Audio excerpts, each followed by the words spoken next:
Saints 365 is a passion project to glorify God and honor His saints. This project is based upon the book, The Lives of the Saints by Father Alban Butler. May 22nd. St. Ivo, Confessor.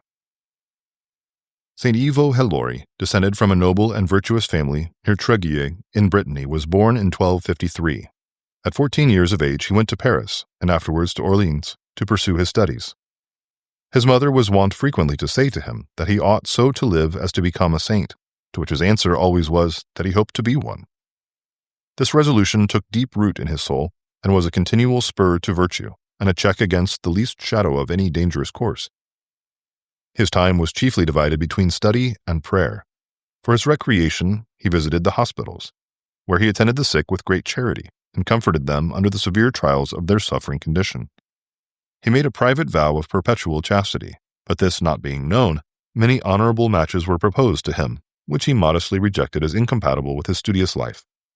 He long deliberated whether to embrace a religious or a clerical state, but the desire of serving his neighbor determined him at length in favor of the latter. He wished, out of humility, to remain in the lesser orders, but his bishop compelled him to receive the priesthood, a step which cost him many tears, though he had qualified himself for that sacred dignity by the most perfect purity of mind and body, and by a long and frequent preparation he was appointed ecclesiastical judge for the diocese of Rennes. St. Ivo protected the orphans and widows, defended the poor, and administered justice to all with an impartiality, application, and tenderness which gained him the goodwill even of those who lost their causes. He was surnamed the Advocate and Lawyer of the Poor. He built a house near his own for a hospital of the poor and sick.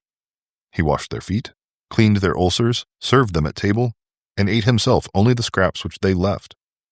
He distributed his corn, or the price for which he sold it, among the poor immediately after the harvest. When a certain person endeavored to persuade him to keep it some months, that he might sell it at a better price, he answered, "I know not whether I shall be alive then to give it." Another time the same person said to him, "I have gained a fifth by keeping my corn."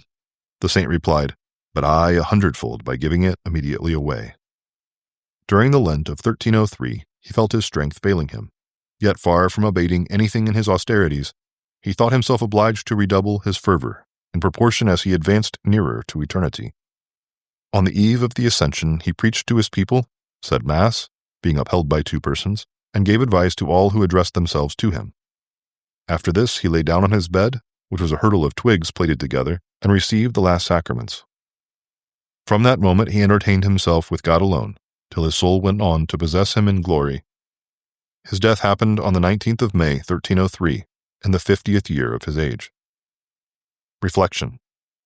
St. Ivo was a saint amidst the dangers of the world, but he preserved his virtue untainted only by arming himself carefully against them, by conversing assiduously with God in prayer and holy meditation, and by watchfully shunning the snares of bad company.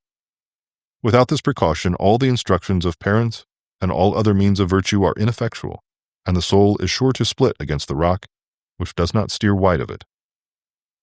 Also celebrated on May 22nd, St. Rita of Cascia, widow.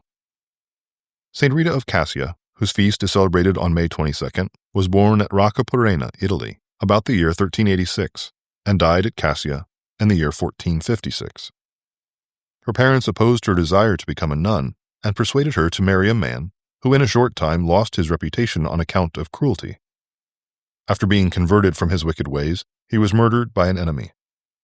Rita's 2 sons then resolved to take revenge, but through her prayers they repented. After their death, she applied several times for admission into the Augustinian convent at Cascia.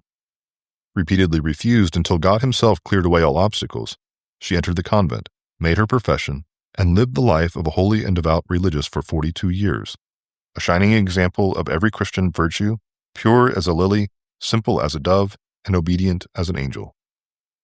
That God is wonderful in his saints is easily proved in the life of St. Rita, and owing to her great number of miracles, she is often styled the Saint of the Impossible. The Church has placed her stamp of approval on these miracles of St. Rita and has raised her to the dignity of the altar by canonizing her a saint of God on the 24th of May, 1900. Reflection. Let us learn from the life of St. Rita to pray frequently for the conversion of sinners. There is no prayer more pleasing to God than that which has for its object the conversion of those who lead lives of sin, particularly sins against faith, such as leaving the one true church and practicing a false religion, willful doubt, disbelief, denial, ignorance, and those who commit sin by exposing their faith to danger. Saint Rita of Cascia and Saint Ivo, pray for us. Saints 365 is narrated by Rob Roller, edited by Josh Bach, and produced by Our Local Parish Productions. Funding for this project is made possible by Catholic businesses. Please go to the business directory at ourlocalparish.com to support these generous businesses. Thank you for listening. God bless.